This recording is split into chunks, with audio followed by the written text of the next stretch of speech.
They thought pouring bright red paint across Sarah Mitchell's silver Honda Civic would finally drive the quiet new teacher out of Riverside High School. For 6 weeks, Jake Morrison and his crew of entitled teenagers had systematically tormented every faculty member who dared to challenge their reign of terror, using family connections and social media warfare that had already forced 3 teachers to resign in tears. But when they cornered the soft-spoken English teacher in the empty parking lot at 3:45 p.m., expecting to watch her crumble under their latest act of vandalism, they had no idea they were about to face 12 years of disciplined judo training, unleashed with surgical precision in under 90 seconds. Before we jump back in, tell us where you're tuning in from, and if this story touches you, make sure you're subscribed, because tomorrow I've saved something extra special for you. Sarah Mitchell had arrived at Riverside High School on September 3rd with simple aspirations: teach 9th grade English literature, inspire young minds to appreciate the written word, and build a stable career in the peaceful suburb of Millbrook, Connecticut.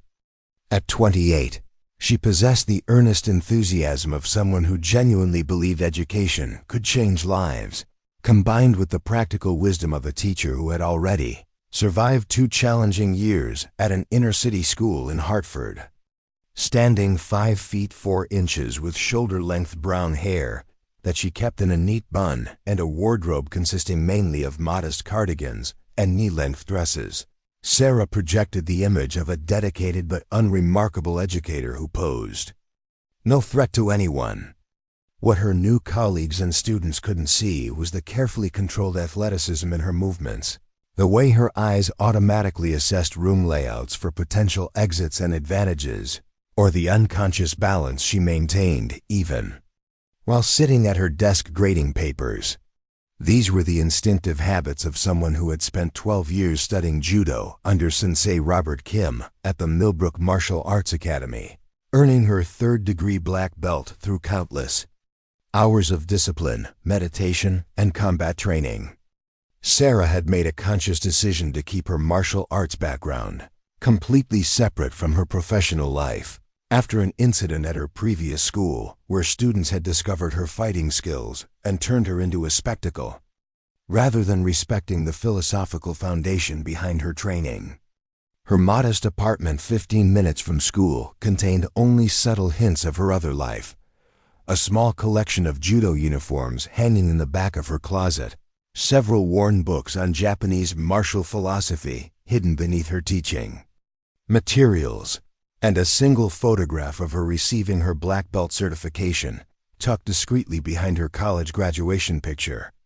Sarah trained 3 nights a week at the dojo, arriving after school hours when she was unlikely to encounter students or parents, and she sparred only with advanced practitioners who understood the importance of maintaining privacy about their shared discipline. The 2018 Honda Civic she drove to school each morning was equally unremarkable, chosen specifically for its reliability and invisibility rather than making any kind of statement. Sarah parked in space number 12 in the teacher lot behind the main building, a location she had selected because it offered good visibility of approaching students, while being far enough from the main walkways to avoid casual interaction.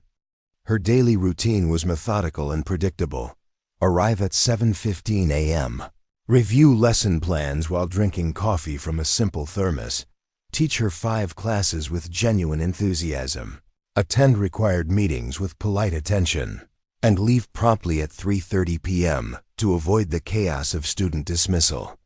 Riverside High School served 1,200 students from families who had moved to Millbrook specifically for its reputation as one of Connecticut's premier public school districts. The community prided itself on sending 93% of graduates to 4-year colleges, maintaining a pristine campus that looked more like a small liberal arts college than a typical high school, and fostering an environment where academic achievement was both expected and rewarded. What the promotional materials didn't mention was the toxic undercurrent of entitlement that ran through certain segments of the student population, particularly among those whose families wielded significant political and economic influence. In the community, Sarah's first 3 weeks passed without incident as she focused on establishing classroom routines and getting to know her students' personalities and abilities. Her approach to teaching emphasized critical thinking and open discussion, encouraging students to question assumptions and explore different perspectives on the literature they read together. Most of her classes responded positively to her methods, appreciating a teacher who treated them as capable of sophisticated thought rather than simply memorizing facts for standardized tests. However, her fourth period sophomore English class contained a group of students who viewed any form of intellectual challenge as a personal affront to their assumed superiority. Jake Morrison commanded this group with the natural charisma of someone who had never experienced genuine consequences for his actions. At 15, he already stood 6 feet 1 inch with the broad shoulders and confident bearing of an athlete who dominated both on the football field and in social situations. His blonde hair was always perfectly styled. His clothes carried designer labels that cost more than most teachers earned in a week, and his smile held the calculating warmth of someone who understood exactly how to manipulate adults to get what he wanted. Jake's father, Robert Morrison, served as chairman of the Millbrook School Board, a position that provided the family with significant influence over hiring decisions, curriculum choices, and disciplinary policies throughout the district. Emma Rodriguez functioned as Jake's primary lieutenant, combining genuine intelligence with a complete lack of empathy that made her particularly effective at QOFA, psychological warfare. At 16, she possessed the sophisticated beauty and social awareness that came from growing up in a household where image management was a professional necessity.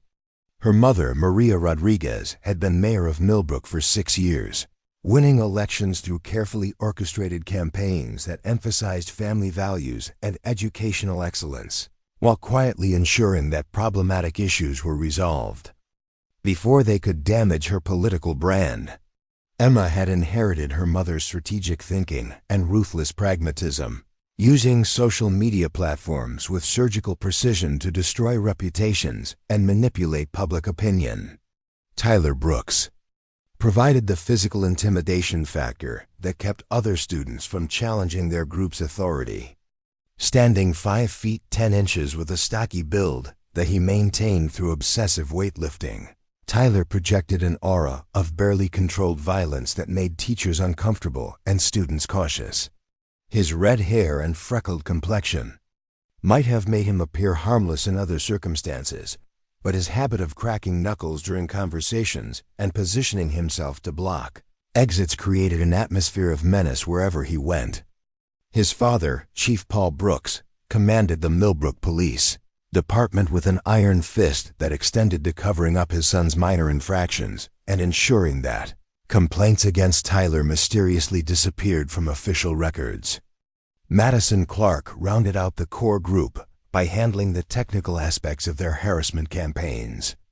At 16, she possessed an intuitive understanding of digital systems and social media algorithms that she used to amplify their attacks and cover their tracks. Her blonde hair and petite frame made her appear innocent to adults who underestimated her capabilities, while her access to the latest technology ensured that she always stayed ahead of school IT security measures. Preparing and narrating this story took us a lot of time, so if you are enjoying it, subscribe to our channel. It means a lot to us. Now back to the story. Her mother, District Attorney Jennifer Clark, had built a career on prosecuting high-profile cases that enhanced her reputation while quietly declining to pursue charges that might embarrass important community members. Madison had learned from watching her mother that power came from controlling information and knowing which rules could be safely ignored. Together, these 4 students had created an informal but highly effective system for maintaining their dominance over Riverside High School's social hierarchy. They identified teachers and students who threatened their preferred order, then systematically applied pressure until their targets either conformed to expectations or removed themselves from the equation entirely. Their methods were sophisticated enough to avoid triggering obvious disciplinary responses while being devastating enough to achieve their desired outcomes. Over the past 2 years, they had successfully driven away 3 teachers, forced dozens of students to transfer to other schools, and established themselves as untouchable within the school community. Their campaign against Sarah Mitchell began during the 4th week of September, when she assigned her students to write analytical essays about power dynamics in literature. The assignment asked students to examine how authors used character relationships to explore themes of authority, resistance, and social justice, with particular attention to how seemingly powerless characters sometimes proved capable of challenging established hierarchies. For most students, this was an engaging intellectual exercise that connected classic literature to contemporary social issues. For Jake's group, it felt like a direct challenge to their assumed authority and a dangerous invitation for other students to question the natural order of things. Jake approached Sarah after class on September 22nd with the confident smile that had charmed countless adults into compliance with his wishes. He suggested that the essay assignment might be too challenging for some of his classmates and offered to help design something more appropriate for their skill level. Sarah listened politely but declined his offer, explaining that she believed all her students were capable of sophisticated critical thinking when given proper support and encouragement. Jake's smile never wavered, but Emma noticed the slight tightening around his eyes that indicated his charm offensive had failed to achieve its intended effect. That afternoon, Emma conducted preliminary research on their new target using the social media monitoring techniques she had perfected over 2 years of harassment campaigns. Sarah's digital footprint was remarkably sparse, consisting mainly of a professional LinkedIn profile and a dormant Facebook account that hadn't been updated in over a year. This lack of obvious vulnerabilities actually made her more dangerous. In Emma's assessment, since teachers with active social media presence usually provided multiple opportunities for embarrassment and attack, someone who maintained such careful privacy was either hiding something significant or possessed the kind of disciplined thinking that might prove resistant to their usual psychological pressure tactics. Tyler began conducting physical reconnaissance. By observing Sarah's daily routines and identifying potential vulnerabilities in her schedule and location choices, he noted that she always parked in the same spot, left school at exactly 3:30 p.m., and appeared to have no close relationships with other faculty members. Her solitary habits suggested someone who might be more susceptible to isolation tactics. But Tyler also noticed something unusual in the way she moved through crowded hallways. While most teachers either pushed aggressively through student traffic or waited passively for clear paths, Sarah seemed to flow around obstacles with an efficiency that suggested unusual spatial awareness and physical confidence.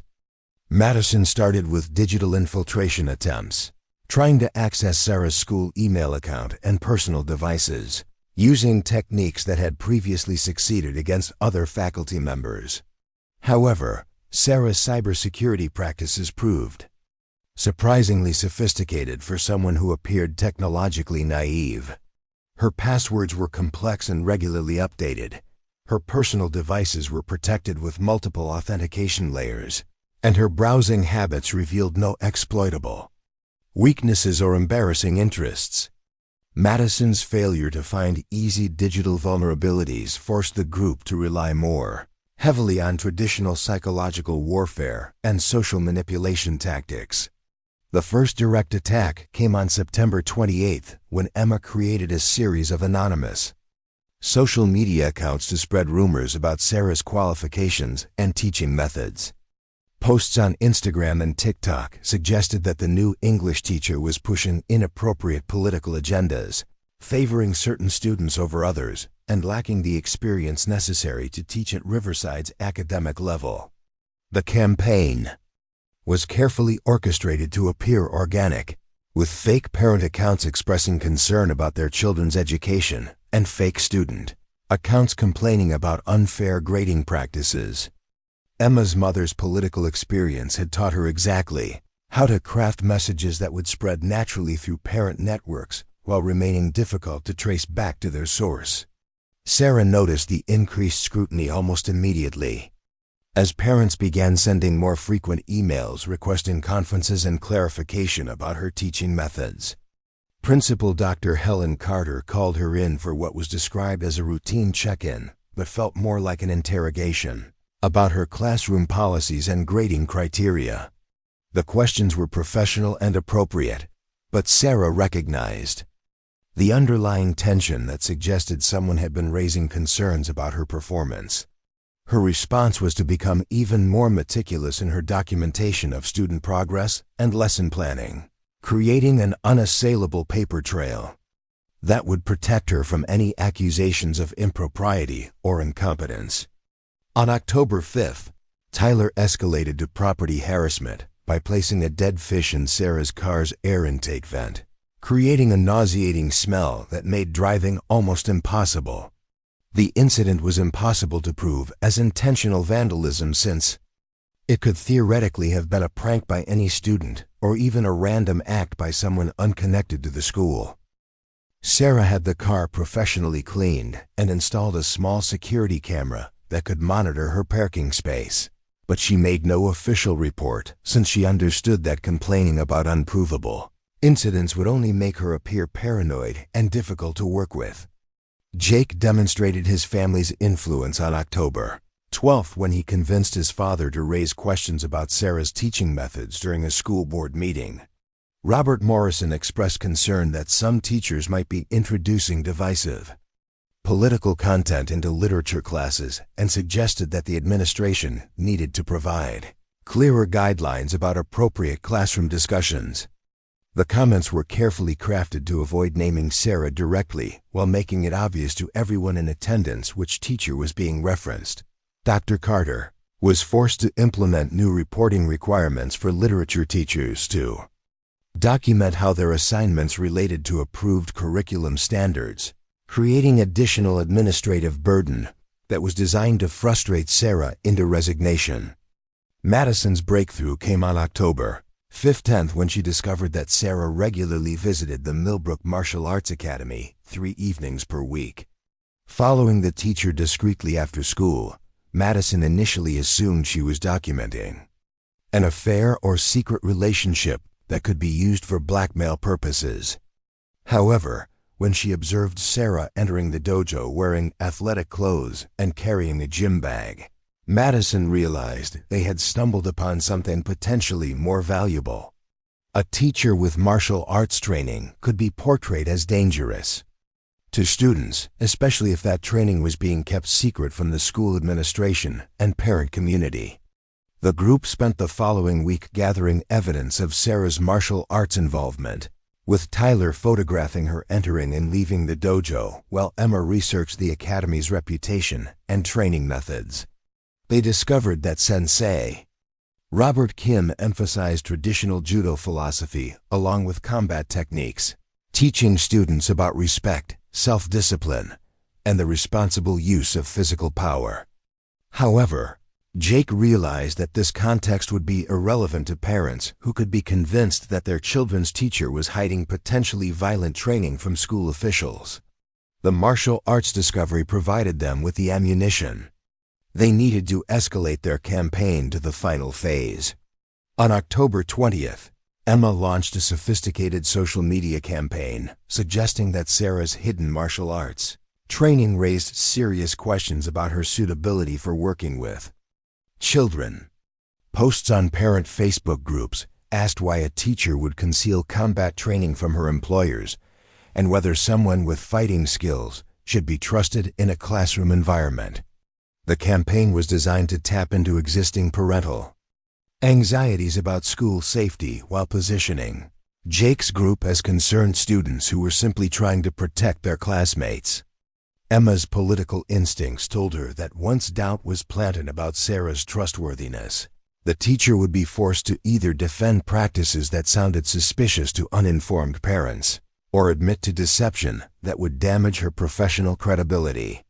Sarah recognized the escalation in attacks but maintained her focus on teaching excellence and professional behavior. She increased her documentation of every interaction with students and parents, varied her daily routines to make surveillance more difficult, and began parking in different spaces to avoid predictable targeting. However, she also understood that the harassment was approaching a crisis point that would require either her resignation or a more direct response. Her judo training had taught her that some conflicts could only be resolved through decisive action, but she also knew that using her martial arts skills inappropriately could destroy her career and confirm her attacker's portrayal of her as dangerous. The final escalation began during homecoming week when school spirit activities created additional opportunities for harassment, disguised as pranks. On October 25th, Tyler and Madison collaborated to hack Sarah's email account and send inappropriate messages to several parents, creating the appearance that she was unprofessionally critical of their children's abilities. The messages were crafted to sound authentic while being inflammatory enough to generate complaints to the administration.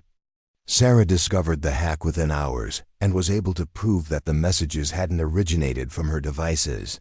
But the incident forced her to spend an entire day meeting with angry parents and explaining the situation to skeptical administrators.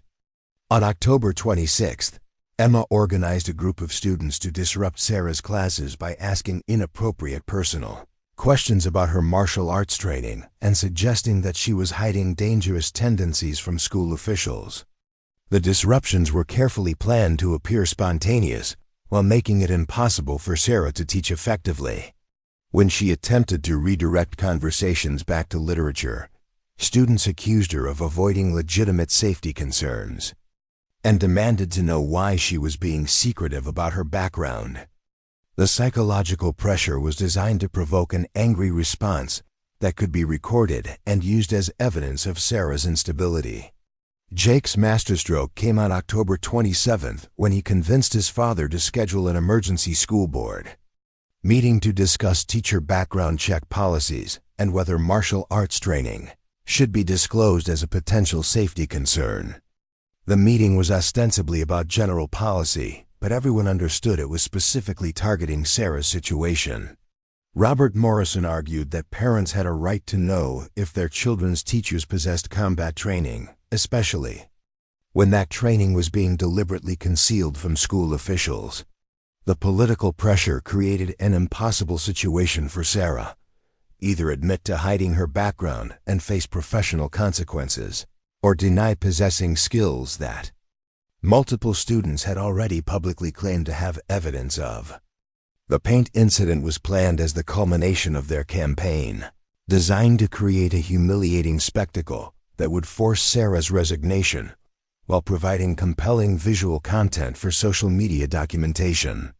Jake's group had observed that Sarah always stayed late on Fridays to prepare lessons for the following week, leaving school closer to 4 p.m. when the parking lot was nearly empty. They planned to pour bright red paint across her Honda Civic while filming her reaction, creating footage that could be edited to make her appear either helplessly victimized or dangerously angry, depending on which narrative served their purposes better.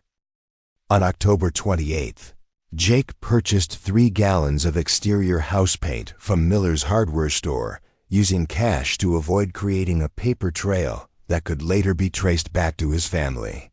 Tyler scouted the parking lot during lunch to confirm that security cameras had limited coverage of the teacher parking area, while Madison prepared multiple social media accounts to immediately distribute whatever footage they captured. Emma coordinated the timing to ensure maximum impact, planning to release the video during peak social media hours when it would spread most rapidly through parent networks and student groups. At 3:45 p.m., as Sarah approached her silver Honda Civic in parking space 12, she immediately noticed the group of 4 students standing near the adjacent vehicles with suspicious casualness. Jake held a large paint can while Tyler positioned himself to block the most direct exit route from the parking lot. Emma had her phone ready to record, while Madison monitored social media to coordinate the release of footage. Sarah's 12 years of judo training automatically triggered heightened awareness as she assessed the tactical situation and calculated her options for response. The confrontation began exactly as Jake had planned, with him stepping forward to pour paint across Sarah's windshield while Emma captured the action on video. However, what happened next would shatter every assumption they had made about their quiet English teacher and transform a moment of intended humiliation into a demonstration of precision, control, and justice that would be remembered long after the paint had been cleaned away. Sarah Mitchell's journey into martial arts had begun 16 years earlier in the most unlikely of circumstances. At 12 years old, she had been a painfully shy bookworm who spent every recess hiding in the library to avoid the social complexities of middle school playground politics. Her parents, both working multiple jobs to keep their Hartford apartment, had enrolled her in the local community center's after-school program, more out of necessity than any grand plan for character development. The Millbrook Martial Arts Academy operated a satellite program there, and Sensei Robert Kim had noticed the quiet girl who always chose a corner seat and never spoke unless directly addressed. Unlike the boisterous children who dominated most youth sports programs, Sarah approached judo with the same methodical intensity she brought to her academic studies. She absorbed instruction like a sponge, practiced movements with scientific precision, and asked thoughtful questions that revealed a deep understanding of the philosophical principles underlying the physical techniques. Sensei Kim recognized something special in her dedication and invited her to train at the main dojo in Millbrook, offering reduced fees in exchange for helping with equipment maintenance and administrative tasks. The transformation was gradual but profound. Judo taught Sarah that true strength came not from aggression or dominance, but from understanding leverage, timing, and the ability to redirect an opponent's force against them. She learned to read body language with incredible precision, to remain calm under physical pressure, and to make split-second tactical decisions while maintaining ethical clarity about when and how to apply her skills. More importantly, she discovered that confidence built through genuine competence was entirely different from the hollow bravado she observed in her peers who relied on social status or family wealth for their sense of power. By age 16, Sarah was competing in regional tournaments and consistently placing in the top 3 despite her unassuming appearance and quiet demeanor. Her fighting style emphasized patience and technical perfection over flashy techniques, earning respect from judges and opponents who appreciated the classical approach to the art. She earned her first-degree black belt at 17, second degree at 21, and third degree at 25. Each promotion representing not just technical skill but deepening understanding of judo's philosophical foundations about respect, humility, and responsibility. During college, Sarah had briefly considered pursuing martial arts professionally, either as a competitor or instructor. However, her passion for literature and genuine desire to impact young minds through education ultimately directed her toward teaching. She maintained her training throughout her university years and into her professional career, but she deliberately compartmentalized these two aspects of her life. Teaching required her to be approachable and non-threatening, while judo demanded intensity and physical capability that might intimidate students or parents who misunderstood the discipline's true nature. Her previous teaching position in Hartford had reinforced this decision when several students discovered her martial arts background and began treating her more as a curiosity than an educator. They constantly asked for demonstrations, made assumptions about her personality based on stereotypes about fighters, and seemed unable to focus on academic content when they knew she possessed physical skills they found exciting. The experience taught Sarah that maintaining professional boundaries required keeping certain aspects of her personal life completely separate from her classroom identity. The 3 nights per week she spent at Sensei Kim's dojo represented more than physical exercise. They were essential for maintaining the mental discipline and emotional balance that made her effective in all other areas of life. Judo provided an outlet for stress and anxiety that might otherwise have accumulated from the daily challenges of teaching, while the philosophical study helped her maintain perspective about conflicts and setbacks that seemed overwhelming in the moment. The community of serious martial artists also offered friendship and support that she couldn't find among colleagues, who might judge her for interests they considered incompatible with teaching. Sensei Kim had become more than an instructor over the years. He served as a mentor who helped Sarah navigate the ethical complexities of possessing skills that could cause harm. Their conversations often focused on the responsibility that came with martial knowledge and the importance of using those abilities only when absolutely necessary for protection of self or others. He emphasized that true mastery meant avoiding confrontation whenever possible while being prepared to act decisively when escape or de-escalation proved impossible. Sarah's training regimen remained rigorous despite her full-time teaching schedule. She practiced forms and meditation at home each morning before school, attended formal classes on Tuesday and Thursday evenings, and spent Saturday mornings working with advanced students on competitive techniques and self-defense applications. Her physical conditioning was supplemented by extensive reading about martial philosophy, studying historical texts that explored the relationship between combat effectiveness and moral development. The discipline required for maintaining this dual existence had shaped Sarah's entire approach to life. She planned everything meticulously, managed time with military precision, and developed exceptional situational awareness that served her well in crowded school hallways and chaotic classroom environments. Students and colleagues often commented on her unusual calmness during stressful situations, not realizing that she had spent years training to maintain composure under far more intense pressure than anything a typical school day could provide. Her apartment reflected this careful balance between her public and private identities. The living room contained bookshelves filled with classic literature and teaching materials, comfortable furniture suitable for grading papers, and educational posters that reinforced her professional image. However, the spare bedroom had been converted into a training space with mats, mirrors, and equipment that allowed her to practice when weather or schedule prevented trips to the dojo. This room remained locked whenever she had visitors, maintaining the separation between her teaching persona and her martial arts identity. Sarah's approach to conflict resolution had been deeply influenced by judo philosophy, which emphasized using an opponent's strength and momentum against them rather than meeting force with force. This principle guided her classroom management style, her interactions with difficult parents, and her responses to administrative pressure.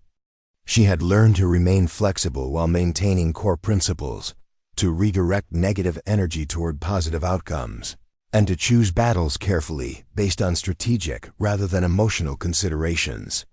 The decision to keep her martial arts background secret from her Riverside High School colleagues and students had been deliberate and carefully considered. Her previous experience had taught her that revealing those skills would fundamentally change how others perceived her, making it impossible to build the kind of trusting relationships that effective teaching required. Students needed to see her as someone who understood their struggles and supported their growth, not as someone whose physical capabilities might intimidate or distract from academic focus. Sarah's dedication to teaching extended far beyond the minimum requirements of her position at Riverside High School. She had entered the education profession with genuine idealism about literature's power to expand minds, develop empathy, and provide students with tools for understanding themselves and their world. Her lesson plans reflected careful attention to diverse perspectives and voices, ensuring that students encountered authors from various backgrounds and time periods, who offered different approaches to universal human experiences. Her classroom philosophy centered on the belief that every student possessed untapped intellectual potential that could be unlocked through proper encouragement and challenge. She refused to accept the assumption that some students were simply not English types, and instead worked to find approaches that connected with different learning styles and interests. Her assignments were designed to develop critical thinking skills while allowing students to explore topics that genuinely interested them, creating personal investment in academic achievement rather than mere compliance with requirements. The ninth grade students in her classes responded positively to her combination of high expectations and genuine support. She pushed them to think more deeply about texts and ideas, while providing scaffolding that made challenging concepts accessible. Her feedback on essays was detailed and constructive, focusing on helping students improve their reasoning and expression rather than simply identifying errors. Many students later commented that her class was the first time they felt their thoughts and opinions were taken seriously by an adult, creating confidence that carried over into other academic areas. Sarah's commitment extended to staying current with educational research and best practices, attending professional development workshops during weekends and summers, and constantly refining her teaching methods based on student feedback and assessment results. She maintained detailed records of what worked with different types of learners and adjusted her approach accordingly, treating teaching as a craft that required continuous improvement rather than a job that could be performed on autopilot. Her goals for the school year were ambitious but realistic. She wanted her students to develop genuine appreciation for literature as more than just academic exercise, to improve their writing and analytical skills significantly, and to gain confidence in expressing their ideas clearly and persuasively. She also hoped to create classroom communities where students felt safe taking intellectual risks and engaging with complex or controversial topics through respectful dialogue rather than confrontational argument. The position at Riverside High School represented everything Sarah had hoped to find in her teaching career. The school's reputation for academic excellence meant that students came to class with strong foundational skills and high expectations for their own achievement. The community's emphasis on education created an environment where learning was valued and supported by families who understood the importance of rigorous academic preparation for future success.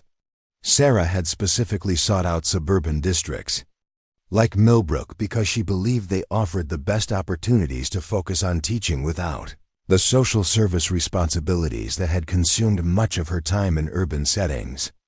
While she respected colleagues who chose to work in high-poverty schools and understood the critical importance of that work, her own strengths lay in academic instruction rather than addressing the complex social and economic challenges that affected many urban students' ability to learn.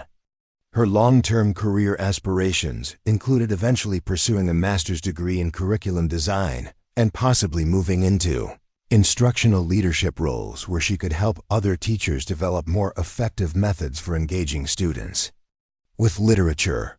She envisioned creating professional development programs that would help educators understand how to make classic texts relevant to contemporary students while maintaining the historical and cultural context that made those works important parts of the literary canon. The decision to focus her career on secondary education rather than elementary or college instruction reflected her belief that adolescence represented a critical period for intellectual development. High school students possessed the cognitive capability for sophisticated analysis while still being young enough to have their perspectives genuinely shaped by exposure to new ideas and ways of thinking. She found the energy and idealism of teenagers inspiring, even when it was accompanied by the challenging behaviors that tested every teacher's patience and skill. Sarah's classroom management style reflected her understanding that respect had to be earned rather than demanded, and that students responded better to clear expectations consistently enforced than to arbitrary rules or emotional reactions to misbehavior.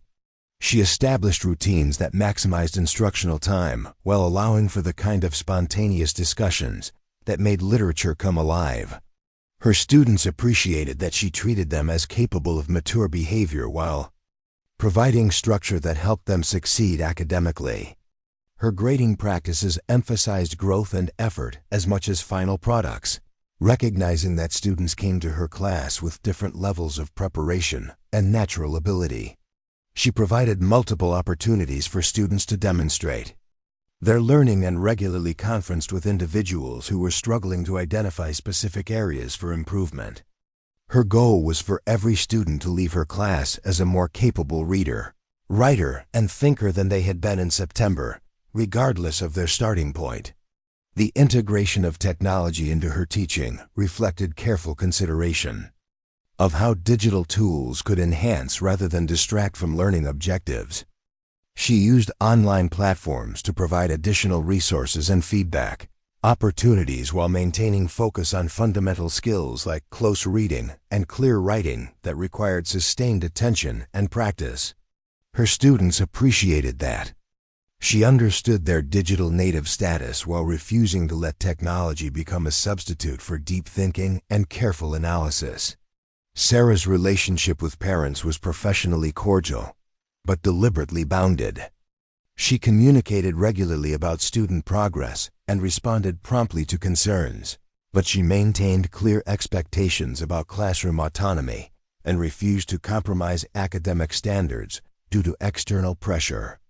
Her experience had taught her that parents who truly wanted their children to succeed would support reasonable expectations, while those who sought special treatment or shortcuts were ultimately undermining their children's development.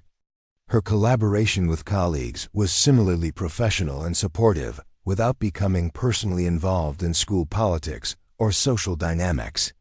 She shared resources freely, participated in required meetings and committees, and maintained friendly relationships while avoiding the kind of intimate friendships that might compromise her objectivity or create conflicts of interest. This approach allowed her to focus on teaching effectiveness while staying above the petty disagreements and personality conflicts that sometimes poisoned faculty relationships. Jake Morrison had learned from birth that rules were suggestions that applied primarily to other people. Growing up as the son of Millbrook's most influential school board member had provided him with a masterclass in how power operated in small communities where personal relationships and family connections often mattered more than official policies or procedures. His childhood had been filled with examples of problems that disappeared with a phone call, consequences that were quietly reduced or eliminated, and authority figures who suddenly became remarkably understanding when they realized his family's identity. At 15, Jake possessed the sophisticated understanding of social manipulation that most people didn't develop until well into adulthood. He could read adult motivations with startling accuracy, knowing instinctively which teachers could be charmed into grade changes, which administrators would bend rules to avoid parent complaints, and which community members possessed enough influence to make problems disappear. His natural charisma was enhanced by careful observation of how his father managed public relationships, maintaining a friendly exterior while strategically applying pressure to achieve desired outcomes. The Morrison family's influence in Millbrook extended far beyond his father's school board position. They owned significant commercial real estate throughout the downtown area, donated generously to local charities and political campaigns, and maintained social connections with every family that mattered in the community's power structure. Robert Morrison III had inherited wealth from his grandfather's textile business and expanded it through shrewd investments in technology stocks during the 1990s boom, creating financial independence that allowed him to treat civic involvement as a hobby rather than a burden. Jake's mother, Patricia Morrison, contributed her own form of social capital through her leadership in the Parent-Teacher Association and various cultural organizations that shaped community opinion. She possessed an intuitive understanding of how to frame issues in ways that generated support from other affluent families while marginalizing voices that might challenge their preferred outcomes. Her ability to organize telephone trees and email Campaigns had proven decisive in several school board elections and policy debates over the years. This family background had shaped Jake's worldview in fundamental ways that he rarely questioned or examined. He genuinely believed that his family's success proved their superior judgment and moral character, making their opinions more valuable than those of people with less accomplished backgrounds. He saw challenges to his authority or preferences as evidence of ignorance, jealousy, or dangerous radicalism that threatened the natural order of things. The possibility that he might be wrong about important issues simply didn't occur to him as a realistic scenario. Jake's academic performance reflected his understanding that grades were ultimately negotiable commodities rather than objective measures of learning or effort. He completed assignments adequately when necessary, but relied heavily on his ability to charm teachers into providing extensions, extra credit opportunities, or generous interpretation of requirements. His essays were well written but superficial, demonstrating technical competence without revealing any genuine engagement with ideas that might challenge his existing beliefs or assumptions. His athletic career had followed a similar pattern of using connections and influence rather than exceptional talent to achieve desired outcomes. Jake was a competent football player, but not outstanding. However, his position as starting quarterback was secured through his father's friendship with the coach and significant family donations to the athletic department. He understood that his role was as much about maintaining team morale and community support as actual on-field performance, and he fulfilled those responsibilities with the same calculated charm he applied to other social situations.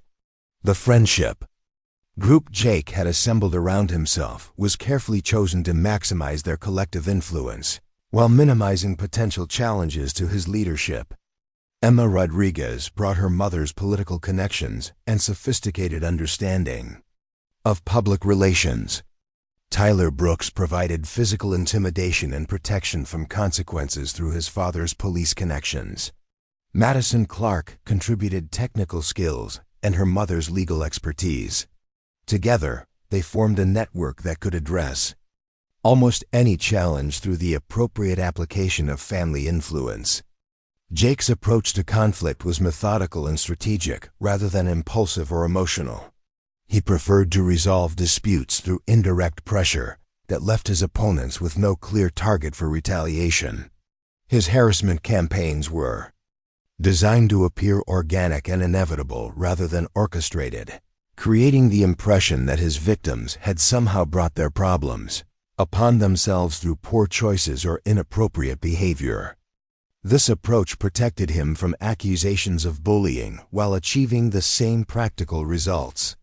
The targeting of Sarah Mitchell had been triggered by her assignment about power dynamics in literature, which Jake interpreted as a direct challenge to the social hierarchy he had spent years establishing and maintaining.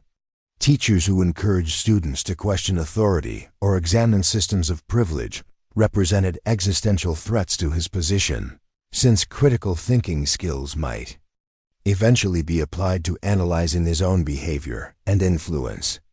He couldn't allow such challenges to go unanswered without risking the erosion of his carefully constructed authority. Jake's relationship with school administrators was built on mutual understanding rather than genuine respect. Principal Dr. Helen Carter and Vice Principal David Thompson knew that creating problems for the Morrison family would result in pressure from the school board and community leaders that could damage their careers. In exchange for avoiding such complications, they were willing to overlook minor infractions and interpret policies in ways that favored influential families. This arrangement worked smoothly as long as everyone understood the unspoken rules. His academic future was essentially guaranteed regardless of his high school performance, since his family's connections and financial resources would ensure admission to prestigious universities, where similar social dynamics would allow him to continue advancing through charm and influence rather than merit. The possibility of facing genuine consequences for his actions seemed remote and theoretical, making it difficult for him to understand why anyone would resist his preferences or challenge his authority. The systematic approach Jake's group had developed for eliminating threats had proven effective in numerous previous situations. Teachers who challenged their authority typically lasted no more than one academic year before transferring to other districts or leaving education entirely. Students who attempted to expose their methods found themselves isolated and harassed until they either submitted to the established hierarchy or convinced their families to move elsewhere. The pattern was so consistent that Jake had come to view resistance as temporary inconvenience rather than serious opposition. His understanding of social media and digital communication was sophisticated, but primarily tactical rather than ethical. Jake saw these platforms as tools for shaping public opinion and controlling narratives rather than venues for honest communication or genuine relationship building. His online presence was carefully curated to project the image of a responsible, accomplished young man who embodied the best values of his community, while concealing the calculating manipulation that characterized his actual behavior. The decision to escalate their campaign against Sarah Mitchell through property destruction and public humiliation represented Jake's confidence that his family's protection would extend to covering any legal or disciplinary consequences that might result. He had observed his father managing similar situations in the past through strategic phone calls and behind-the-scenes negotiations that resolved problems before they could become public scandals. The possibility that this situation might prove different from previous ones had not seriously occurred to him. The harassment network that Jake Morrison's group had constructed at Riverside High School operated with the precision and efficiency of a well-designed machine, built through 2 years of trial, error, and continuous refinement. Their system was sophisticated enough to avoid triggering obvious administrative responses while being devastatingly effective at isolating and pressuring targets until they either conformed to expected behaviors or removed themselves from the environment entirely. The beauty of their approach lay in its appearance of organic social dynamics rather than coordinated malicious activity. The foundation of their power rested on the carefully cultivated relationships between their families and the school district's decision-making structure. Robert Morrison's position as school board chairman provided oversight authority that made administrators cautious about taking actions that might displease influential families. Mayor Maria Rodriguez's political connections ensured that community pressure could be applied when school-level influence proved insufficient. Police Chief Paul Brooks's law enforcement authority meant that legal consequences could be minimized or eliminated entirely. District Attorney Jennifer Clark's prosecutorial discretion guaranteed that even serious infractions could be resolved through alternative means that protected their children's futures. This network of protection had been tested and proven effective in numerous previous situations. When Tyler Brooks had been caught vandalizing a rival school's property during his freshman year, the incident had been quietly resolved through his father's department with no charges filed and no record created that might affect his college applications. Emma Rodriguez's cyberbullying campaign against a transfer student had been discovered by school IT personnel, but the evidence had mysteriously disappeared from server logs before any disciplinary action could be taken. Madison Clark's cheating on standardized tests had been reported by a concerned teacher, but the complaint had been lost in bureaucratic procedures that prevented investigation. The group's method for selecting targets was based on careful analysis of vulnerability and strategic value.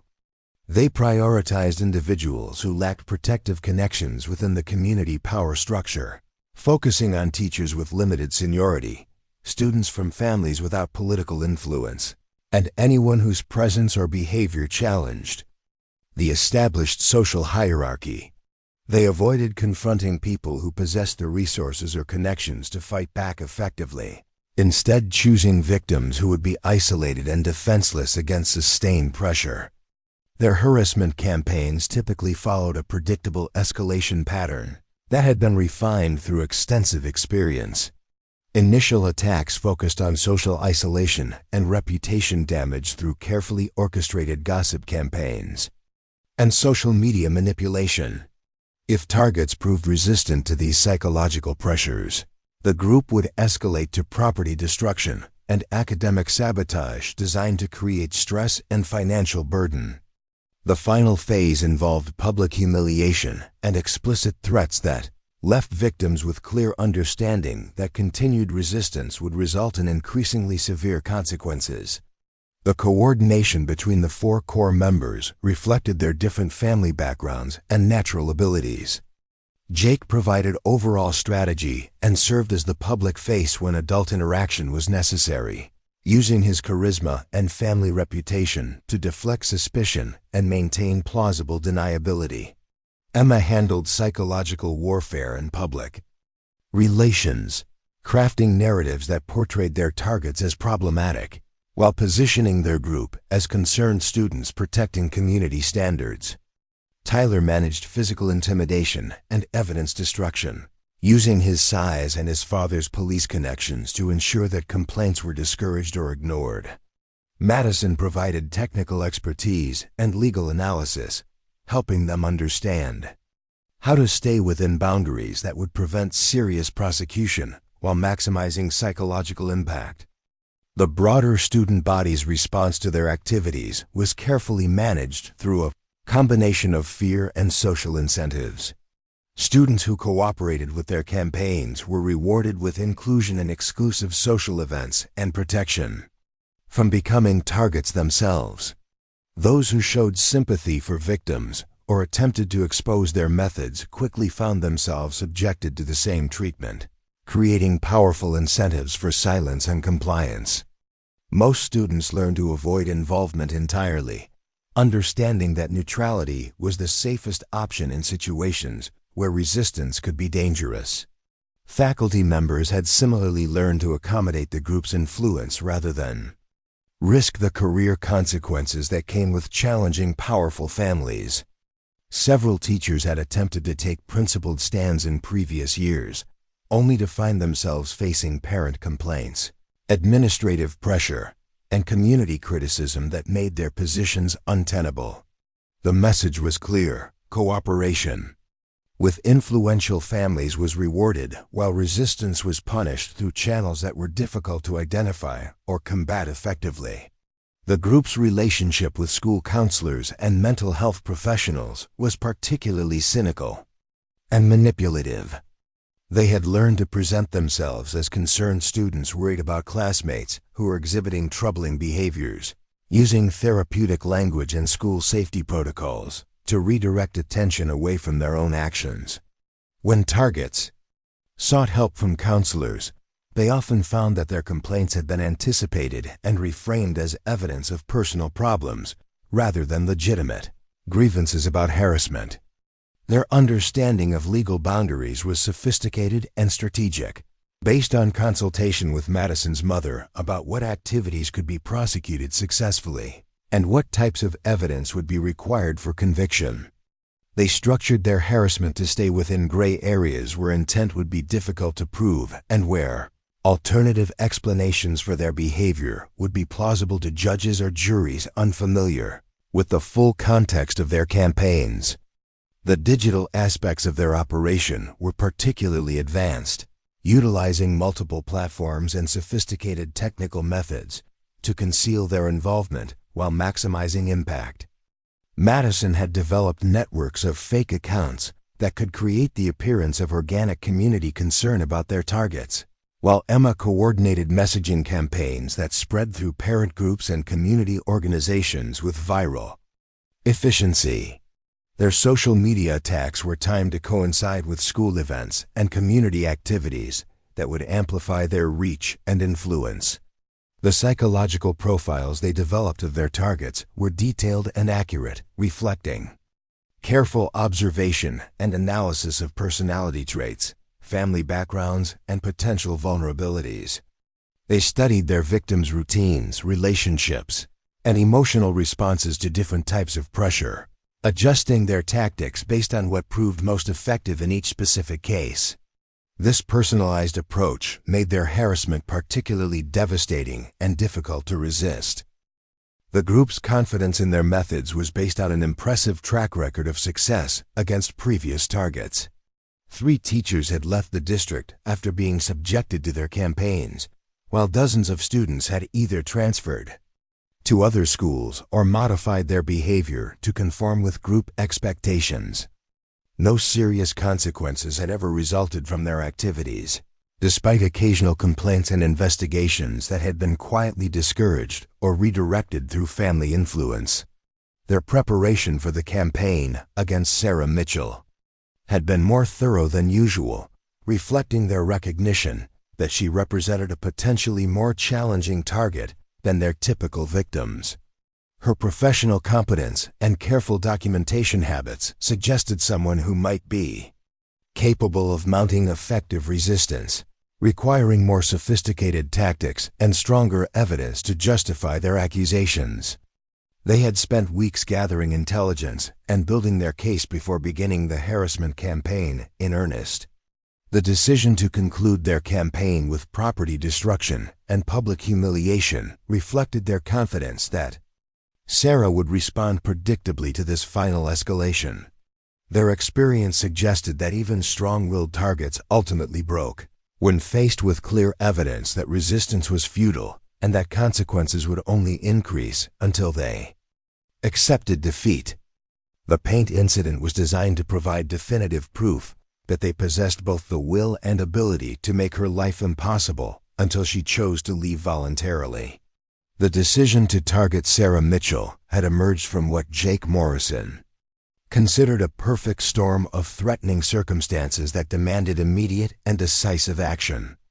Unlike their previous campaigns against teachers who had violated unspoken social boundaries through obvious missteps or personality conflicts, Sarah represented a more subtle but ultimately more dangerous challenge to the established order at Riverside High School. Her competence, professionalism, and genuine popularity with students created a foundation of credibility that could potentially inspire others to question the social dynamics that Jake's group had worked so carefully to establish and maintain. The catalyst had been her literature assignment analyzing power structures in fictional works, but Jake's concerns went far deeper than a single classroom exercise. Sarah's teaching methods consistently encouraged students to think critically about authority, to question assumptions, and to consider alternative perspectives on social issues that his family preferred to keep unexamined. Her emphasis on diverse voices in literature introduced students to authors who wrote about social justice, economic inequality, and systemic discrimination in ways that could eventually lead to uncomfortable questions about Millbrook's own community dynamics. More troubling was Sarah's obvious intelligence and careful professional preparation, which made her resistant to the usual tactics of intimidation and manipulation that had proven effective against previous targets.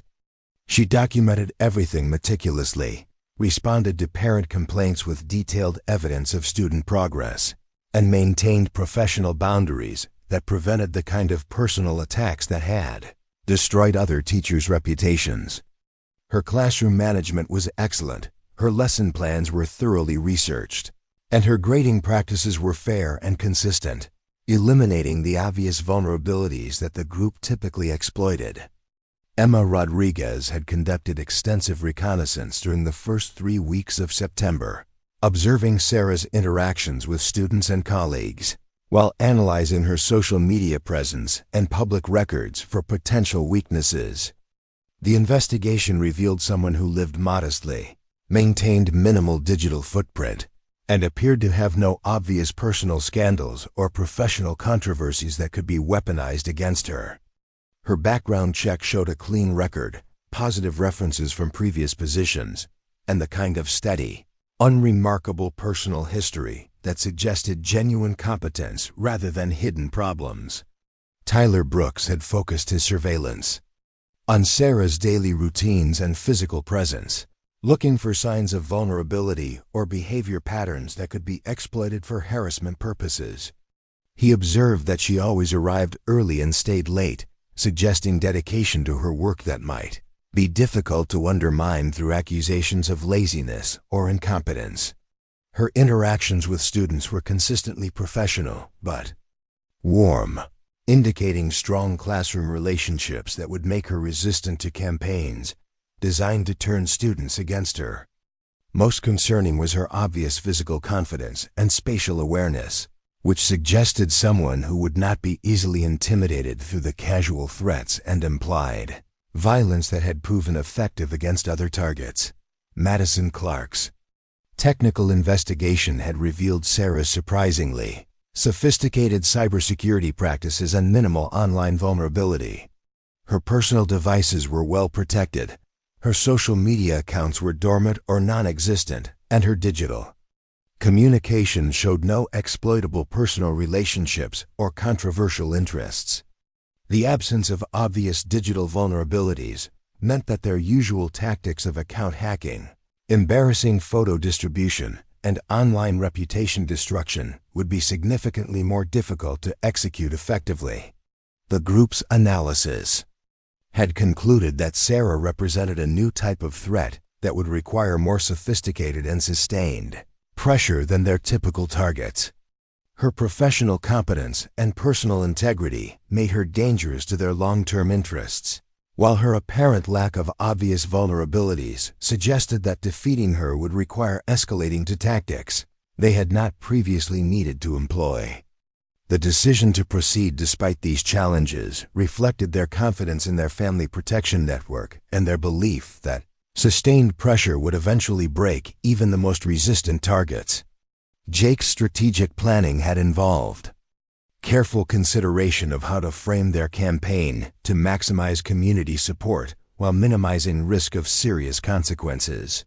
Sarah's youth and outsider status provided opportunities to portray her as inexperienced and potentially radical, while her modest lifestyle could be interpreted as evidence of financial desperation that might motivate inappropriate behavior. The key was to create doubt about her judgment and motivations while positioning their families as concerned community members, protecting children from potentially harmful influences. The timing of their campaign had been calculated to coincide with the beginning of the school year, when new teachers were most vulnerable to criticism and when parents were most anxious about their children's educational experiences. September and October provided multiple opportunities for creating incidents that could be interpreted as evidence of poor judgment or inappropriate behavior, while the approaching parent-teacher conferences in November created deadline pressure that would force administrative action if enough complaints accumulated. Emma's media strategy had focused on identifying the most influential parent networks and community opinion leaders who could amplify their concerns about Sarah's teaching methods. Her mother's political experience had taught her which families held sway in school board discussions and PTA meetings, while her own social media monitoring revealed which platforms and messaging approaches were most effective for reaching different demographic groups within the community. The goal was to create an echo chamber of concern that would make Sarah's position untenable regardless of her actual performance. Tyler's role in the selection process had involved assessing Sarah's potential for physical resistance and planning intimidation tactics that would be effective without crossing legal boundaries that might trigger serious law enforcement response. His father's police experience had provided insight into what types of harassment could be prosecuted successfully and what activities would likely be dismissed as pranks or misunderstandings. The physical surveillance had also revealed Sarah's predictable routines and isolated moments that could be exploited for maximum psychological impact. Madison's technical preparation had included researching Sarah's background for any connection to controversial political movements, activist organizations, or social justice causes that could be used to portray her as a radical influence on impressionable students. While this investigation had revealed her martial arts training, it had failed to uncover any obvious political activities or associations that could be weaponized for public relations purposes. The absence of such connections had actually increased the group's confidence, since it suggested someone who might be naive about political realities and unprepared for sophisticated opposition. The group's assessment had also considered Sarah's potential support network within the school and community, identifying colleagues who might defend her and families who might resist pressure to complain about her teaching methods. This analysis had revealed that Sarah's professional isolation and modest social connections would make it difficult for her to organize effective resistance to their campaign, unlike previous targets who had possessed allies willing to speak on their behalf. Sarah appeared to be genuinely alone in ways that would make sustained harassment more likely to succeed. The decision to proceed with targeting Sarah had ultimately been based on their calculation that her growing influence with students represented an existential threat to their authority that could not be allowed to continue unchallenged. Her success in encouraging critical thinking and intellectual independence was already inspiring students to question assumptions and challenge conventional wisdom in ways that could eventually undermine the social hierarchy that protected their family's interests. The risk of allowing such influence to continue was deemed greater than the potential consequences of escalating to more aggressive harassment tactics. Jake's final planning had involved establishing clear objectives and success metrics for their campaign against Sarah. The primary goal was her resignation or transfer to another district, preferably accompanied by public acknowledgement that she had been unsuitable for Riverside's academic standards. Secondary objectives included discrediting her teaching methods to prevent other educators from adopting similar approaches and sending a clear message to the broader faculty about the consequences of challenging established community values. The group's confidence in their selection of Sarah as a target had been reinforced by their track record of success against previous teachers who had been eliminated through similar campaigns. Their methods had proven effective regardless of the specific personalities or professional qualifications of their targets, suggesting that sustained pressure and family influence would eventually overcome any individual's resistance. The systematic approach they had developed over 2 years of experience had never failed to achieve their objectives when applied with sufficient intensity and coordination. The harassment campaign against Sarah Mitchell had begun with surgical precision on September 28th, employing the same methodical escalation that had proven devastatingly effective against 11 previous targets over the past 2 academic years. Emma Rodriguez initiated the first phase by creating a sophisticated network of anonymous social media accounts designed to plant seeds of doubt about Sarah's qualifications and teaching methods while maintaining plausible deniability about their origin and coordination. The initial posts appeared on various parent Facebook groups and community forums, written in the concerned but reasonable tone that Emma had perfected through extensive study of her mother's political communications. The messages expressed worry about the new English teacher's emphasis on controversial themes in literature, questioned whether someone so young could be adequately prepared for Riverside's academic standards, and suggested that parents should monitor their children's assignments more closely to ensure appropriate content. Each post was crafted to sound like genuine parental concern, while incorporating talking points that would spread naturally through existing community networks. Emma's social media strategy relied on sophisticated understanding of algorithmic amplification and viral content distribution that she had developed through careful observation of successful political campaigns. She timed posts to coincide with peak engagement hours when parents were most likely to be checking social media, used emotional triggers that encouraged sharing and commenting, and coordinated responses across multiple accounts to create the appearance of widespread community concern. The artificial conversation threads she generated provided templates that real parents could adopt, spreading her messaging far beyond the original planted posts. The effectiveness of this initial psychological warfare became apparent within days as Sarah began receiving unusual numbers of parent emails requesting clarification about assignments, teaching methods, and grading policies. While individually reasonable, the volume and similarity of concerns suggested coordinated effort rather than organic parental interest. Sarah responded to each inquiry with detailed explanations and supporting documentation, maintaining professional courtesy while privately noting the patterns that indicated organized opposition to her work. Jake Morrison had complemented Emma's digital campaign with direct family influence through his father's position on the school board. Robert Morrison raised concerns about curriculum oversight during the October board meeting, suggesting that some teachers might be introducing politically divisive content without proper administrative review. While Sarah was not mentioned by name, the timing and specific issues referenced made clear which teacher was being targeted. The board discussion generated pressure on Principal Dr. Helen Carter to implement additional reporting requirements for English teachers, creating administrative burden designed to frustrate Sarah into resignation. The escalation to property harassment had begun during the second week of October when Tyler Brooks orchestrated a series of incidents designed to create stress and financial burden while remaining difficult to prove as intentional vandalism. The dead fish in Sarah's car ventilation system had been followed by sugar in her gas tank, nail scratches across her paint, and strategic tire deflation that required expensive repairs and created transportation difficulties. Each incident was carefully planned to appear as random vandalism rather than targeted harassment, making official complaints seem paranoid and unreasonable.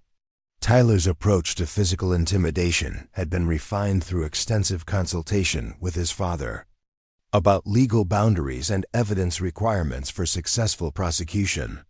Chief Paul Brooks had provided detailed guidance about what activities could be dismissed as pranks and what types of documentation would be necessary to prove criminal intent. This legal expertise allowed Tyler to maximize psychological impact, while minimizing risk of serious consequences, creating a climate of fear and vulnerability that was designed to wear down Sarah's resistance over time.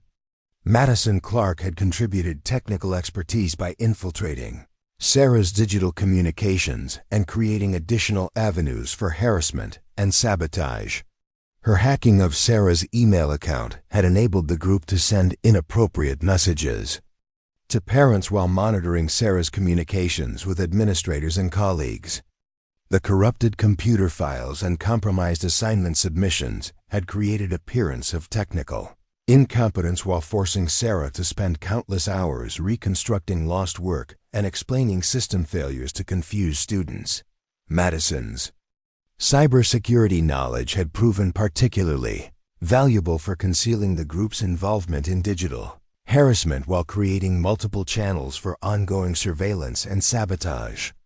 She had installed monitoring software on school computers that Sarah used regularly, gained access to her gradebook and lesson planning systems, and established backdoor entry points that would allow continued interference with her professional activities. The technical sophistication of these attacks made them appear as random system glitches rather than coordinated malicious activity. The psychological pressure campaign had intensified during the third week of October when the group began targeting Sarah's relationships with colleagues and students. Emma had spread rumors about Sarah's secretive behavior and possible hidden agenda, while Tyler had made strategic appearances near faculty meetings and social gatherings that created atmosphere of menace without constituting obvious threats. Madison had used her access to school systems to create scheduling conflicts and communication failures that made Sarah appear disorganized and unreliable to administrators and colleagues. The group's understanding of institutional dynamics had enabled them to weaponize normal administrative processes against Sarah by generating complaints that required investigation and response. Parents who had been influenced by Emma's social media campaign began requesting formal meetings about their children's progress, filing grievances about grading policies, and demanding explanations for assignment choices that had never previously generated controversy. The cumulative effect was to create appearance of widespread dissatisfaction with Sarah's performance while forcing her to spend enormous amounts of time and energy defending routine professional decisions. Jake's coordination of the campaign had involved careful timing to maximize stress while maintaining plausible deniability about their group's involvement. The incidents were spaced to create constant pressure without clustering in ways that might suggest organized harassment. While the variety of attack methods made it difficult for Sarah to predict or prepare for the next escalation, the systematic approach had been designed to overwhelm her capacity for effective response while providing multiple alternative explanations for each individual incident. The group's monitoring of Sarah's responses had revealed someone who was more resilient and professionally competent than their typical targets, requiring adjustment of their tactics and escalation timeline. Her meticulous documentation of incidents and professional responses to administrative pressure had prevented the kind of emotional breakdown or inappropriate reaction that usually provided ammunition for final attacks. The recognition that standard approaches were proving insufficient had led to the decision to discover and exploit her martial arts background as a more serious vulnerability. Emma's investigation into Sarah's personal life had eventually revealed her regular visits to the Millbrook Martial Arts Academy, providing the breakthrough they needed to escalate their campaign to the final phase. The discovery that their target possessed combat training had initially concerned the group about potential physical retaliation, but Jake's strategic analysis had concluded that revealing this hidden information would provide powerful ammunition for portraying Sarah as dangerous and deceptive to parents and administrators. The decision to weaponize Sarah's martial arts training had required careful consideration of how to frame the revelation for maximum impact while avoiding accusations of invasion of privacy or stalking. Emma had crafted messaging that portrayed the discovery as accidental while emphasizing the deceptive nature of concealing such information from employers and the parent community. The campaign had suggested that someone who hid combat training might be hiding other dangerous tendencies, creating doubt about Sarah's trustworthiness and judgment. Madison's research into legal implications of their harassment campaign had revealed potential vulnerability if their coordination became too obvious or if they escalated to activities that constituted clear criminal behavior. However, her mother's prosecutorial experience had provided confidence that their family connections would prevent serious consequences, even if some evidence of their involvement emerged. The calculation had been that any legal risks were outweighed by the strategic necessity of eliminating a threat to their long-term authority and influence. The final planning phase had involved coordination of the paint vandalism incident that would serve as the climactic confrontation of their campaign. The group had selected homecoming week for maximum symbolic impact, choosing a time when school spirit and community attention were focused on Riverside High School. The public nature of the planned humiliation was designed to make Sarah's position completely untenable while providing compelling visual content for social media distribution that would ensure community-wide awareness of their victory. Sarah Mitchell's response to the escalating harassment had been shaped by 12 years of JUDO training that emphasized patience, observation, and strategic thinking over emotional reaction or impulsive confrontation.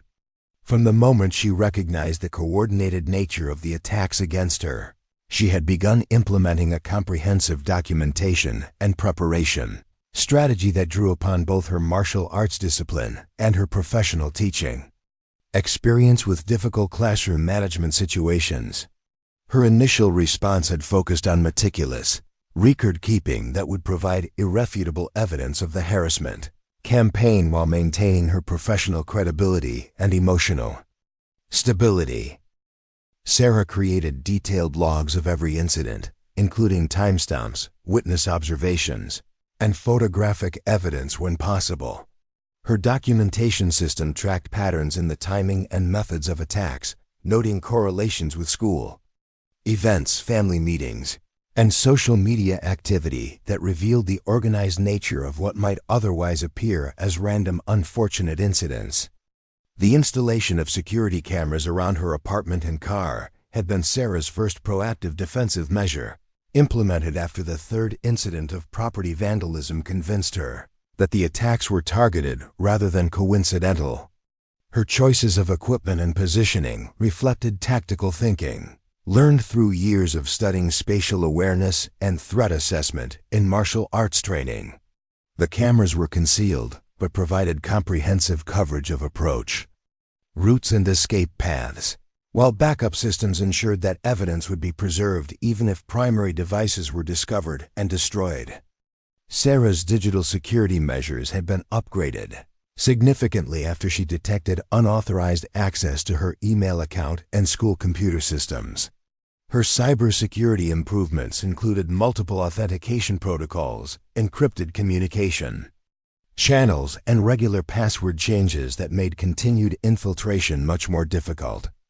She had also begun using personal devices for sensitive communications and maintaining backup copies of all important files in secure cloud storage that would preserve her work even if school systems were compromised. Her analysis of the harassment pattern had revealed the sophisticated coordination and family connections that made her attackers feel confident about avoiding consequences for their actions. Sarah's research into public records and social media networks had identified the relationships between Jake's group and the community power structure, helping her understand why previous complaints had been ineffective and why school administrators were reluctant to take decisive action against influential families. The discovery of her own martial arts background by the harassment group had forced Sarah to reconsider her strategy and prepare for escalation to more direct confrontation. While she had hoped to resolve the situation through official channels and professional persistence, the group's decision to weaponize her judo training indicated their willingness to escalate beyond previous boundaries. Sarah began preparing for scenarios where her martial arts skills might become relevant while carefully considering the legal and professional implications of any physical response. Her consultation with Sensei Robert Kim had provided crucial guidance about the ethical and legal boundaries of self-defense in her specific situation. Their discussions had focused on the principles of proportional response, the importance of avoiding confrontation when possible, and the legal requirements for justifying physical force against multiple attackers. Sensei Kim had emphasized that her years of training carried moral responsibility to use her skills only when absolutely necessary for protection and to apply minimum force required to neutralize threats. Sarah's strategic planning had included careful analysis of potential confrontation scenarios and appropriate responses for different levels of threat escalation. She had practiced techniques for controlling multiple opponents while maintaining legal justification for her actions, focusing on defensive moves that would disable attackers without causing permanent injury. Her preparation had also included studying surveillance footage from school security cameras to understand sightlines and dead zones that might become relevant during any physical confrontation. The legal research Sarah conducted had revealed the complex challenges of prosecuting harassment cases involving juveniles from influential families, while also identifying her rights and options for self-defense if the situation escalated to physical assault. Her consultation with a private attorney had provided understanding of documentation requirements for civil litigation and criminal prosecution, while also clarifying the legal protections available to school employees who faced threats from students or community members. Sarah's communication strategy had involved building relationships with sympathetic colleagues and administrators who might provide support if the harassment campaign reached crisis levels. Her careful cultivation of these professional alliances had been designed to create witnesses and advocates who could corroborate her account of events while providing alternative perspectives on her teaching effectiveness and professional conduct. These relationships also offered potential avenues for official intervention if documented evidence became compelling enough to overcome political pressure. Her monitoring of social media and community discussions had revealed the effectiveness of Emma's propaganda campaign, while also identifying parents and community members who remained supportive of her teaching methods. Sarah had begun discreetly providing additional documentation and evidence to these allies, preparing them to serve as character witnesses and counter-narratives if public opinion battles became necessary for her professional survival. The preparation of her classroom and teaching materials had included creating backup systems that would allow her to continue educating students effectively, even if harassment escalated to direct interference with her professional duties. Sarah had developed alternative lesson plans that could be implemented without relying on school technology systems, while also creating off-site storage for important educational resources that might be targeted for destruction or sabotage. Her physical conditioning had been intensified during October, as Sarah recognized the possibility that the harassment might escalate to direct physical confrontation. While maintaining her regular judo training schedule, she had added cardiovascular conditioning and stress response preparation that would optimize her performance if martial arts skills became necessary. Her preparation had focused on scenarios involving multiple attackers in confined spaces, reflecting her analysis of likely confrontation locations and circumstances. Sarah's psychological preparation had drawn upon meditation and mental discipline, techniques learned through years of martial arts training to maintain emotional stability and clear thinking under increasing pressure. Her daily practice included visualization exercises that prepared her for various confrontation scenarios while reinforcing ethical principles about appropriate use of force and proportional response to threats. This mental preparation was designed to ensure that any physical response would be controlled and legally justifiable rather than emotional retaliation. The establishment of evidence preservation systems had been crucial for ensuring that documentation of harassment would survive any attempt to destroy or suppress evidence of the campaign against her. Sarah had created multiple backup systems with trusted individuals outside the school district, including time-stamped recordings and photographs that would provide irrefutable proof of systematic harassment if legal proceedings became necessary. Her analysis of the group's previous campaigns had revealed their standard escalation pattern and likely timeline for final confrontation, allowing Sarah to prepare specifically for the type of public humiliation incident that had proven effective against previous targets. The recognition that they would eventually attempt to corner her in an isolated location with cameras rolling had shaped her strategic planning and tactical preparation for the inevitable showdown. Sarah's preparation had also included consideration of long-term consequences and exit strategies if the harassment succeeded in making her position at Riverside High School untenable.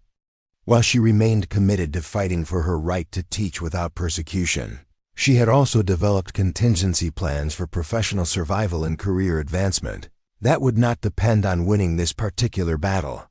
This strategic thinking reflected the patience and long-term perspective that her martial arts training had instilled, recognizing that sometimes tactical retreat was necessary for eventual strategic victory.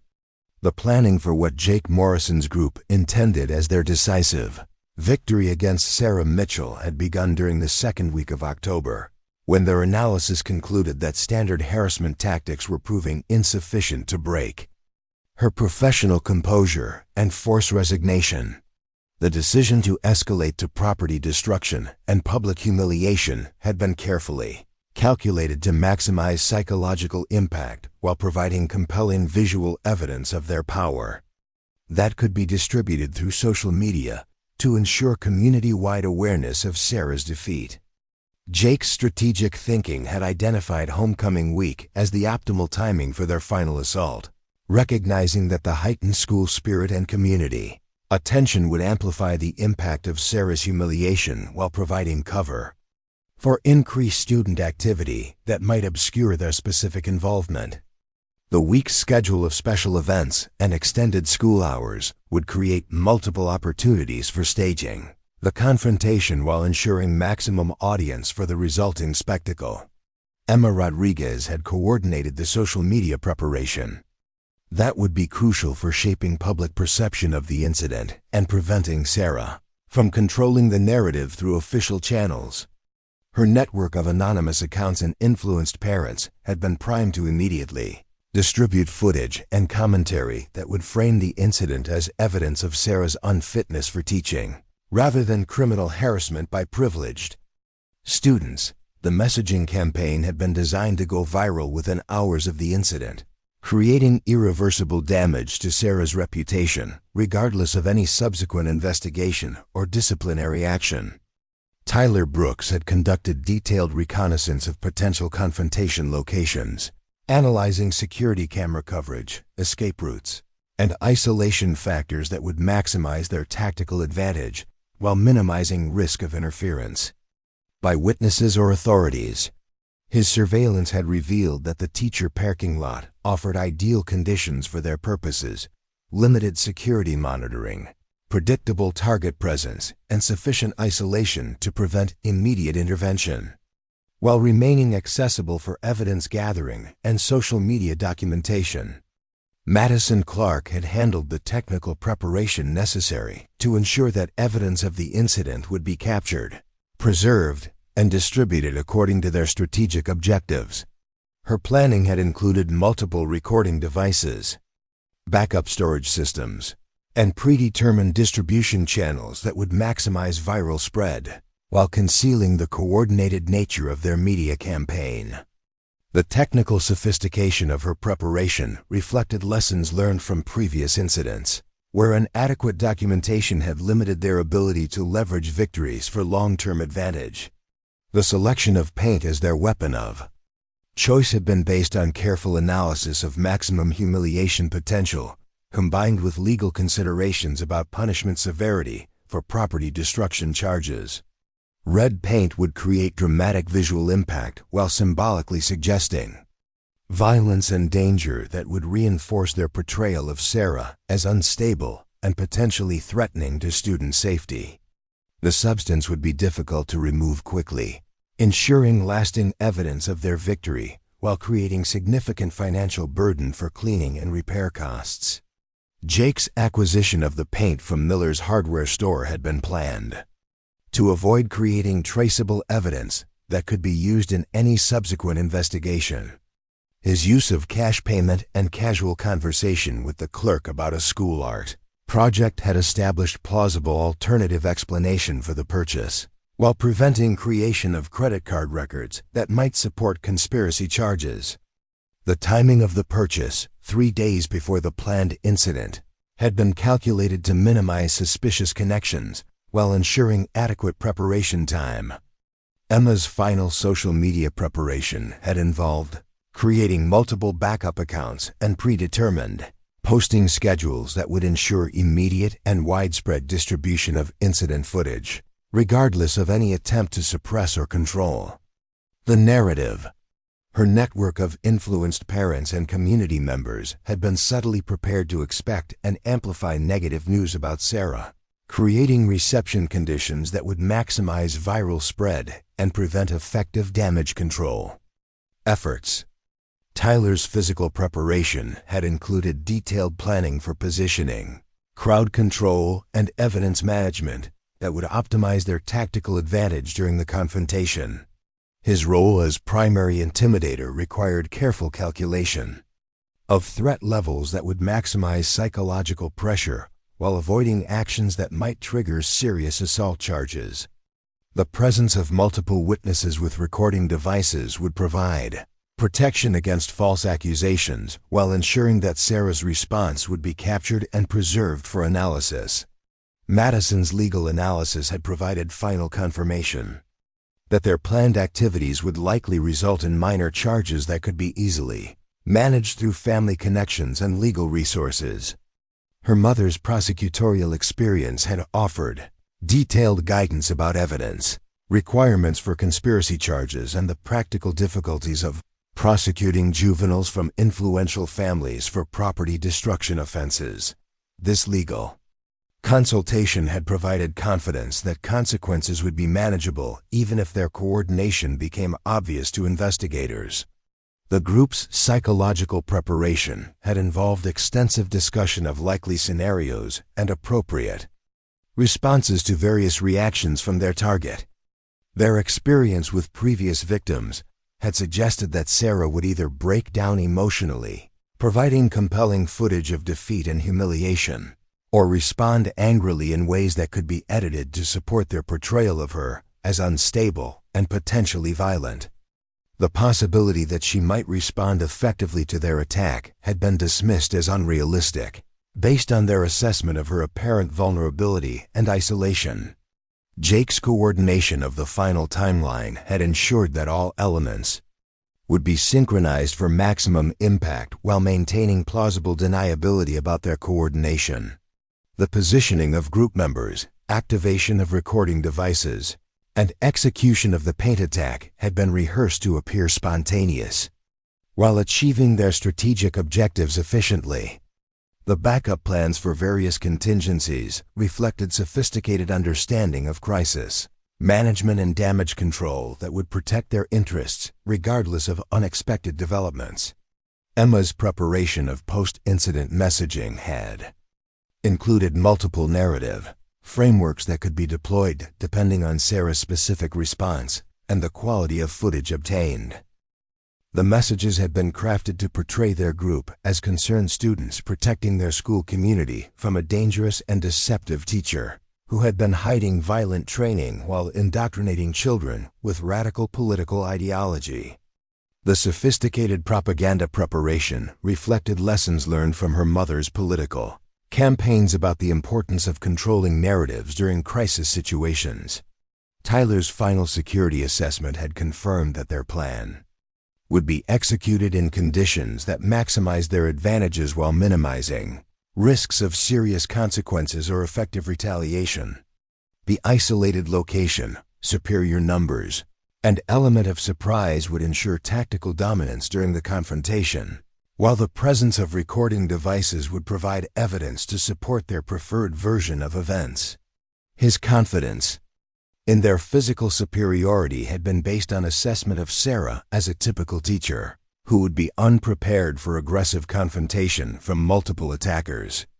Madison's technical systems were prepared to immediately upload and distribute footage across multiple platforms using automated posting schedules that would ensure viral spread before any authority could intervene to suppress evidence. Her digital preparation had included backup storage systems and alternative distribution channels that would preserve their victory documentation even if primary accounts were shut down or compromised.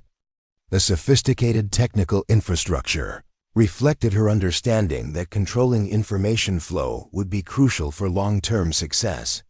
The group's final meeting on October 27th had confirmed their commitment to proceeding with the attack and reviewed all aspects of their preparation to ensure flawless execution. Their confidence was based on 2 years of successful harassment campaigns that had never resulted in serious consequences or effective resistance from targets. The systematic approach they had developed had proven capable of defeating any individual opposition, regardless of professional competence or personal integrity. Jake's final instructions had emphasized the importance of maintaining their roles during the confrontation while ensuring that Sarah's response would be captured completely for later analysis and distribution. The group's understanding was that this incident would provide definitive proof of their power while eliminating a threat to their authority that could not be allowed to continue challenging their control over Riverside High School's social hierarchy. Their preparation had been thorough, their confidence was absolute, and their execution would be flawless. What they had not prepared for was the possibility that their quiet English teacher might possess 12 years of JUDO training and the moral clarity to use those skills when cornered by 4 privileged bullies who had finally provided legal justification for decisive action. The confrontation began exactly as Jake Morrison had envisioned during weeks of meticulous planning, with Sarah Mitchell approaching her silver Honda Civic at precisely 3:45 p.m. on October 28th, her arms full of graded papers and lesson plans for the following week.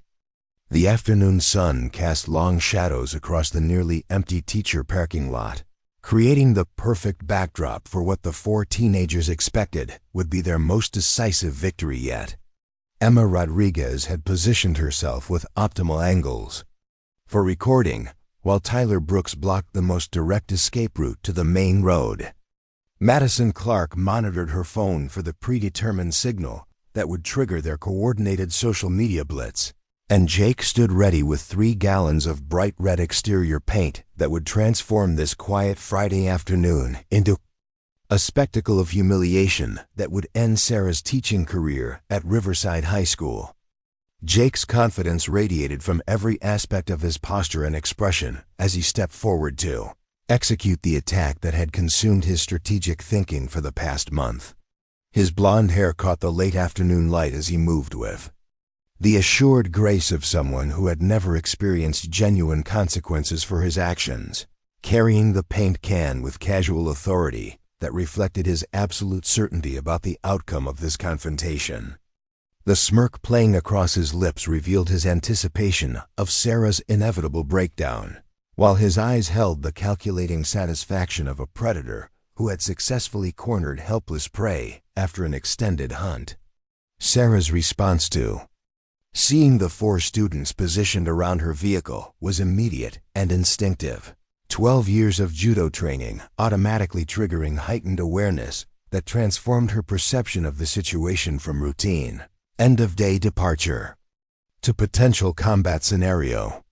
Her breathing shifted to the controlled rhythm that had been drilled into her through countless hours of practice, while her visual field expanded to encompass all 4 opponents simultaneously. The weight distribution in her stance adjusted, almost imperceptibly as her body prepared for movement, though her external appearance remained calm and professional to avoid escalating the situation unnecessarily. The first splash of red paint struck Sarah's windshield with deliberate theatrical flair, the viscous liquid spreading across the glass in patterns that would make driving impossible while creating maximum visual impact for Emma's recording devices.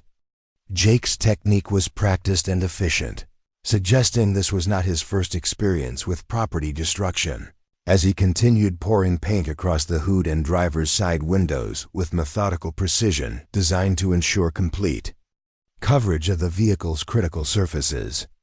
Emma's commentary began immediately as her phone captured every detail of the attack, her voice carrying the concerned tone she had perfected for previous harassment campaigns, while ensuring that viewers would understand the supposed justification for their actions.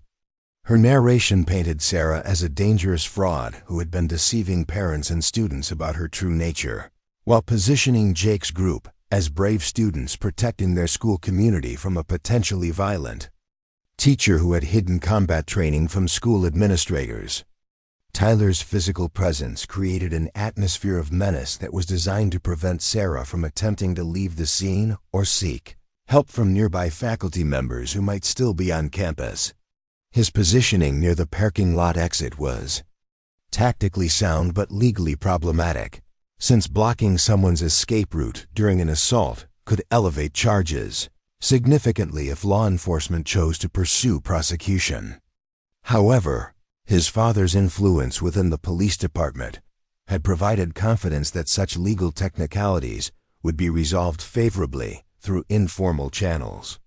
Madison's role as technical coordinator required her to manage multiple recording devices while monitoring social media for optimal timing of their propaganda release.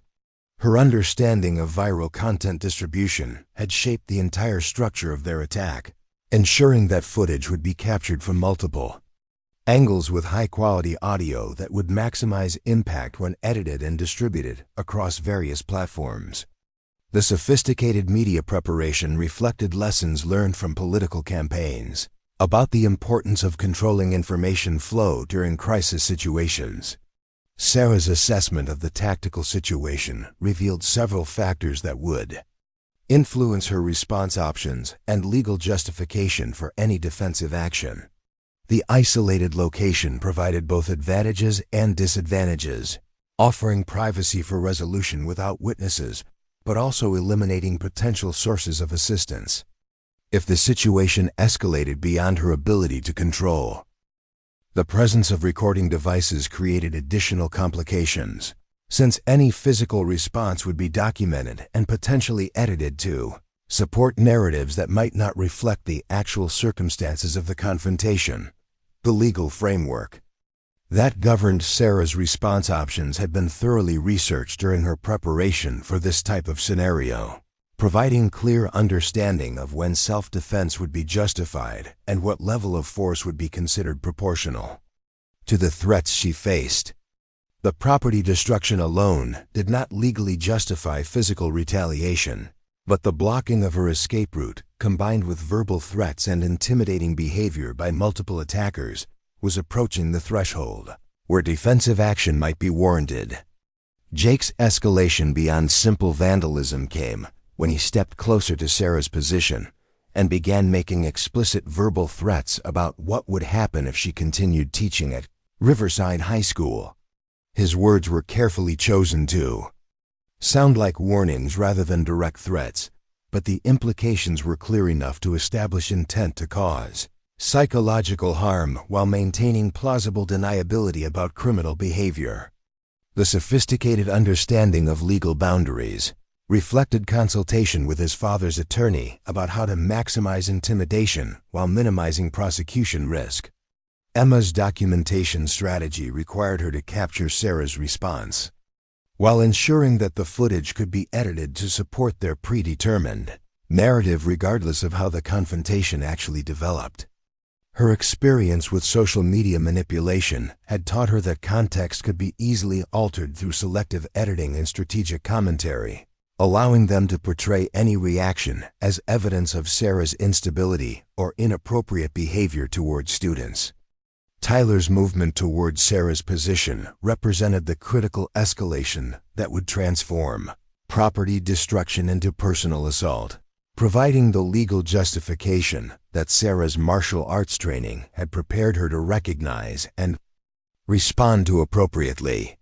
His approach was deliberately intimidating, using his larger size and aggressive posture to create fear while maintaining technical deniability about actual physical contact that might trigger serious criminal charges.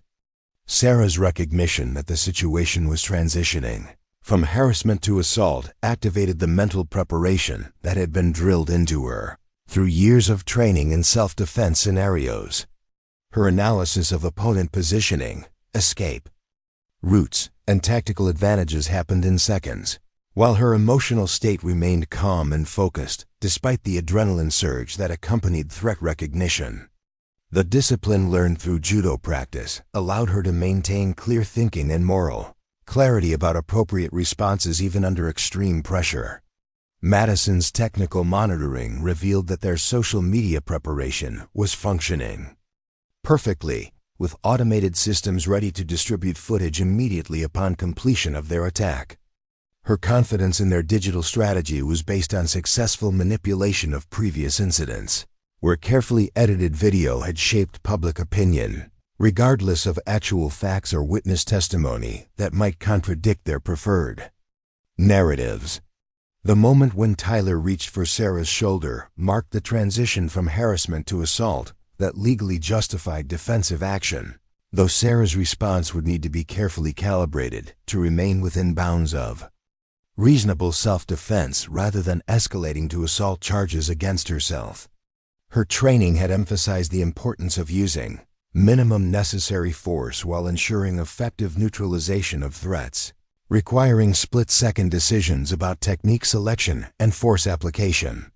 Jake's surprise at Sarah's sudden shift from apparent victim to alert opponent was visible in his facial expression as he realized that their target was not responding according to the script that had proven effective against previous victims. The quiet English teacher who had seemed so vulnerable and isolated was displaying body language and spatial awareness that suggested capabilities far beyond those of a typical educator confronted by aggressive students. Emma's recording captured the moment when Sarah's entire demeanor changed, though the significance of that transformation would not become apparent until later. Analysis revealed the subtle indicators of martial arts preparation that the group had failed to recognize during their surveillance. The professional composure that had characterized Sarah's response to months of harassment was now overlaid with tactical awareness that fundamentally altered the pelvisma dynamics of the confrontation. Tyler's hand was inches from making contact with Sarah's shoulder when she moved with fluid precision that demonstrated years of training in exactly this type of scenario.